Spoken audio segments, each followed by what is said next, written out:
Hello everyone. आज मैं आपको एक स्टोरी सुनाने वाली हूँ जो मेरी रियल लाइफ स्टोरी है, जिसमें मैंने ये सीखा कि सरेंडर कितना ज़्यादा इंपॉर्टेंट होता है। और जब आप सच में सरेंडर कर देते हो ना, तो चीज़ें कितनी स्मूथली आपके फेवर में होने लग जाती हैं। फिर कि कैसे घुमाता है ना यूनिवर्स, आपको खुद पता नहीं चलता। एक मिराकल की तरह आपकी लाइफ जो है ना वो बदलने लग जाती है। मैं बॉर्न एंड ब्रॉट अप हूँ जॉइंट फैमिली की, जहाँ पर 3 फैमिलीज़ एक साथ एक ही घर में रहते थे। मेरे पापा सबसे छोटे और उनके बड़े 2 भाई की फैमिली, राइट? और जो भी डिसीजन मेकिंग है वो सब उन्हीं तीनों की होती थी। हमारी मदर्स के हाथ में भी कोई डिसीजन नहीं होता था। तो मतलब मेल डोमिनेटिंग फैमिली थी। जो पापा लोगों ने कह दिया वो पत्थर की लकीर हो गया, and everyone haves to follow it. अब यहाँ पर बात आ जाती है कि हमने क्या पढ़ना है, कहाँ जाना है, कहाँ नहीं जाना है, कौन से स्कूल में जाना है, आगे कॉलेज जाना है या नहीं जाना है। ये हर चीज़ जो है हमारे बड़े डिसाइड करते होते थे।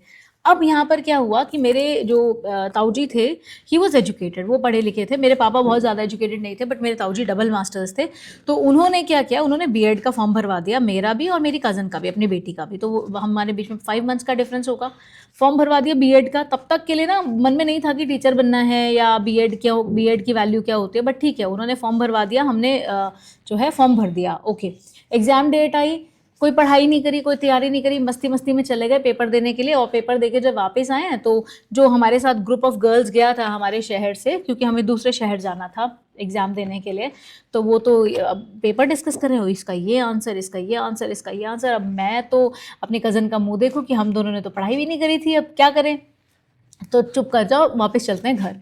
जब रिजल्ट आया तो बाय गॉड ग्रेस मेरा क्लियर हो गया था, और मेरी कज़न का नहीं हुआ था। मेरा क्लियर हो गया।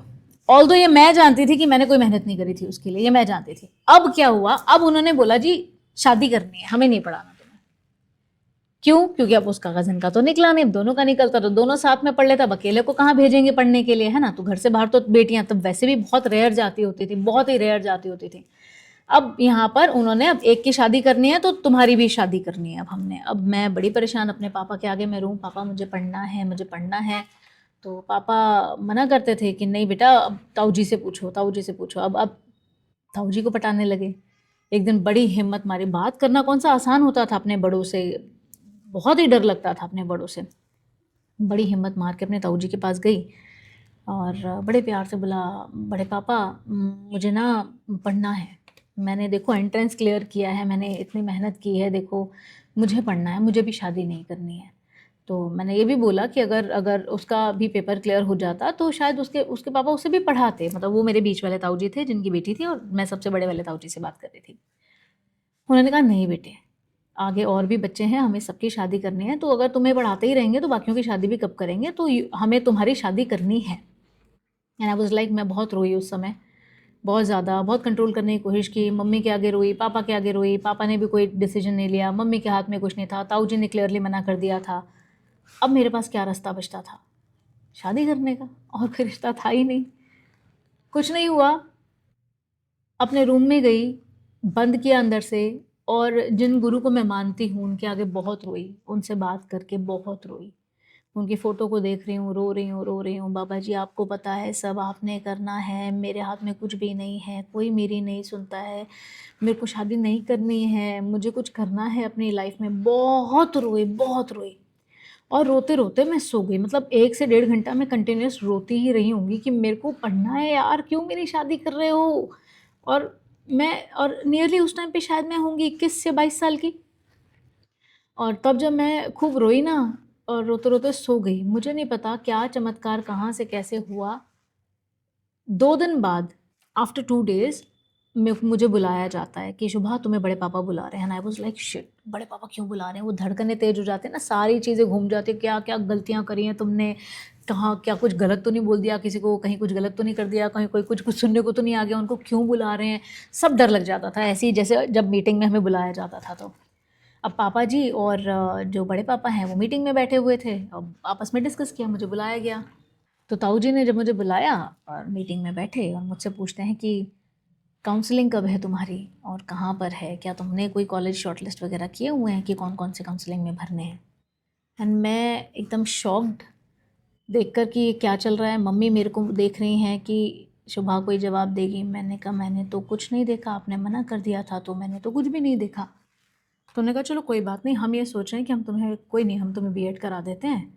और तुम जो है देख लो अपने कॉलेजेस वगैरह थोड़े से शॉर्टलिस्ट कर लो, काउंसलिंग में हम तुम्हारे साथ चलेंगे। ये सब कैसे हुआ, इसके पीछे क्या हुआ, कैसे एकदम से कुछ हो गया, उस समय तो मेरी समझ में नहीं आया, पर मैं अपने रूम में जाके सच में फिर रोई। इतना रोई कि बाबा जी ये कैसे चमत्कार कर दिया आपने, कैसे फिरकी घुमा दी इतनी कि 2 दिन में पलट दिया इनको, 2 दिन में खुद मुझे बुला के कह रहे हैं हम तुम्हें पढ़ाते हैं। एंड पता है बाद में मुझे पता चला कि उनके मन में कोई लड़का था जिसके साथ वो मेरी शादी करना चाहते थे, और वो लड़का भी पढ़ने के लिए चला गया था 2 साल के लिए। तो एवरीवन वाज लाइक कि वो पढ़ने चला गया है तो इसकी तुमने शादी उसी से करनी है, रिलेशन में ही था, तो इसकी शादी हमने उससे ही करनी है, तो चलो इसको भी पढ़ा देते हैं। ऑल दो उससे मेरी शादी हुई नहीं है और उससे होनी भी नहीं थी, मतलब मुझे नहीं करनी थी उससे शादी, राइट। तो लेकिन उनके दिमाग में था, उनके दिमाग की वजह से मैं भी पढ़ गई। ऐसे होता है कि जब आप सरेंडर करते हो दिल से, जब आप किसी चीज़ को छोड़ देते हो ना कि अब मेरा कंट्रोल नहीं है, मैं कुछ नहीं कर सकती, कोशिश की अपनी तरफ से, ऐसा नहीं कोशिश नहीं की, बात करी, अपने दिल की बात रखी उनके आगे, पर जब नहीं सुनी गई, जब लगा कि कुछ भी मेरे कंट्रोल में नहीं है, तो फिर उसके कंट्रोल में छोड़ा।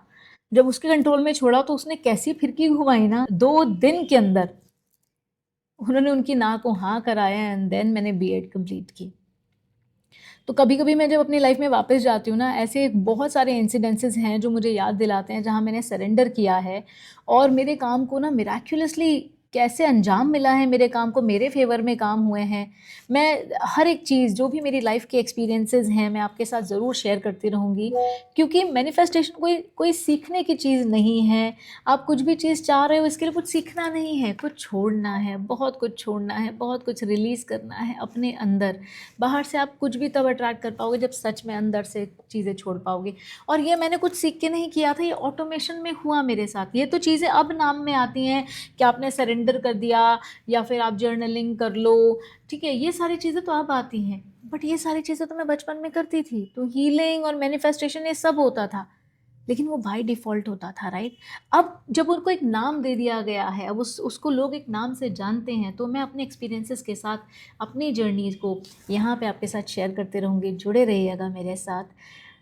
आपके लाइफ में भी कहीं न कहीं कोई ना कोई मिरेकल ऐसा ज़रूर हुआ होगा जब आपने उस प्रभु पे छोड़ा, जिसको भी आप मानते हैं, कोई भी आपके इष्ट देव है, किसी को भी आप मानते हैं। जब आपकी लाइफ के अंदर कोई कुछ चेंजेस आए होंगे, आई बिलीव, तो नीचे कमेंट सेक्शन में ना ज़रूर उसे शेयर करके बताइए।